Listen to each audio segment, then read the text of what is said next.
السلام علیکم۔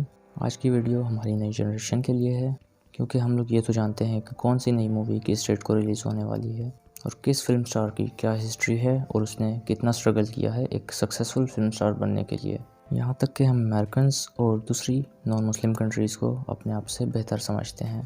اور آج ہم بات کریں گے طارق بن زیاد کے بارے میں۔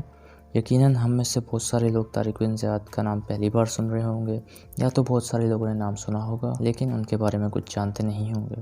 طارق بن زیاد، جن کو فاتح اسپین کے نام سے جانا جاتا ہے، ان کا تعلق الجیریا کے بربر قبیلے سے تھا۔ الجیریا بر اعظم افریقہ میں واقع ہے، جس کی ایک طرف لیبیا دوسری طرف مراکش موجود ہے، جبکہ ایک طرف بحیرہ روم سے ملتا ہے۔ بالکل بحیرہ روم کے پاس اسپین کی سرحد نظر آتی ہے۔ یہ تھا اسپین کا جغرافیائی مطالعہ۔ اب ہم چلتے ہیں طارق بن زیاد کی ابتدائی زندگی کی طرف۔ طارق بن زیاد شمالی افریقہ کے ایک قبیلے سے تعلق رکھتے تھے، اور تاریخ دانوں کا کہنا ہے کہ وہ ایک آزاد کردہ غلام تھے۔ وہ جسامت کے لحاظ سے بہت مضبوط تھے اور اس لیے وہ ایک قابل فوجی تھے، اور اس تاریخ کے سب سے اہم کمانڈر بھی۔ مراکش فتح ہونے کے بعد طارق بن زیاد کو وہاں کا گورنر مقرر کر دیا گیا۔ اس زمانے میں دراصل فوج ہی سب کچھ کنٹرول کرتی تھی، اور ایک گورنر بھی ایک فوجی یا کمانڈر کی حیثیت رکھتا تھا۔ طارق بن زیاد کی فوج 300 عرب اور 10,000 بربر جو مسلمان ہو چکے تھے، کل ملا کے ان کی فوج 1300 سپاہیوں کی تھی۔ یہ 711 عیسوی تھی اور اسپین سیاسی بحران کا شکار تھا اور شدید خانہ جنگی کی حالت میں تھا۔ مسلمانوں کے خلاف اسپین کے بادشاہ نے 1,00,000 فوجیوں کا عظیم لشکر تیار کر رکھا تھا، اور یہاں طارق بن زیاد نے کچھ مزید مسلمانوں کو اپنی فوج میں شامل کیا، اور اب ان کی فوج کی تعداد تھی 17,000۔ یہ رمضان کا مہینہ تھا اور طارق بن زیاد اپنی فوج کے ساتھ بحیرہ روم میں اتر پڑے۔ وہ کشتیوں پر سوار تھے۔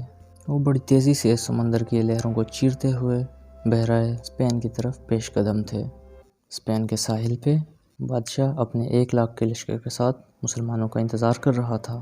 مسلمان یہاں اپنے سے کئی گنا بڑی فوج کو دیکھ کر پریشان ہو چکے تھے اور ان کے حوصلے پست ہونا شروع ہو گئے۔ جب طارق بن زیاد نے اپنی فوج میں یوں افراتفری دیکھی تو وہ شدید پریشان ہو گئے۔ عین ممکن تھا کہ مسلمانوں کا یہ لشکر اپنی کشتیوں کا رخ واپس پھیر لیتا۔ پھر اچانک طارق بن زیاد نے اپنے تمام تر کشتیاں جلا دینے کا حکم دے دیا۔ یہ سن کر ان کے کچھ جانباز سپاہی طارق بن زیاد سے بحث میں پڑ گئے کہ آخر کیوں ہم اپنی ہی کشتیاں جلا رہے ہیں اور اپنا ہی نقصان کر رہے ہیں، مگر یہ ایک سپہ سالار کا حکم تھا، اس لیے سپاہیوں کو مجبوراً اپنی ساری کشتیاں جلانی پڑیں۔ اور پھر طارق بن زیاد اپنی فوج سے مخاطب ہوئے اور ان سے کہا، ہم مسلمان ہیں، ہمارے لیے فتح ہے یا شہادت؟ ہم اللہ کی مدد پہ یقین رکھتے ہیں۔ اسپین کی یہ سرزمین یا تو ہمارے لیے شہادت ہوگی یا ہمارے لیے گھر ہوگی۔ اور پھر بلند آواز میں اللہ اکبر کہا۔ یہ سن کر طارق بن زیاد کی فوج میں جذبہ دوڑ آیا اور اسپین کے لشکر پر ٹوٹ پڑے۔ طارق بن زیاد نے اندلس کے میدان میں یادگار دعا کی۔ علامہ اقبال نے اس واقعے کو بڑے ہی خوبصورت انداز میں بیان کرتے ہوئے کہا، یہ غازی یہ تیرے پراسرار بندے، جنہیں تو نے بخشا ہے ذوق خدائی، دو نیم ان کی ٹھوکر سے صحرا و دریا، سمٹ کر دریا ان کی بیت سے رائی۔ یوں طارق بن زیاد نے اپنے 17,000 کے لشکر کے ساتھ اسپین کے 1,00,000 کے لشکر کو شکست دی، اور اس جنگ میں اسپین کا بادشاہ بھی مارا گیا۔ اور اس کے بعد طارق بن زیاد مرکز کی جانب پیش قدمی کرنے لگے۔ انہوں نے اپنی فوج کو 4 حصوں میں تقسیم کر دیا اور سبھی کو مختلف شہروں کی طرف روانہ کر دیا۔ یوں پورا کا پورا اسپین بغیر کسی خاص مزاحمت کے فتح کر لیا گیا اور مسلم دور حکومت کی شمع روشن کر دی گئی۔ اور اس کے بعد طارق بن زیاد کو واپس دمشق بلا لیا گیا، جو کہ اس وقت اسلامی حکومت کا دارالخلافہ تھا، اور انہوں نے وہیں وفات پائی۔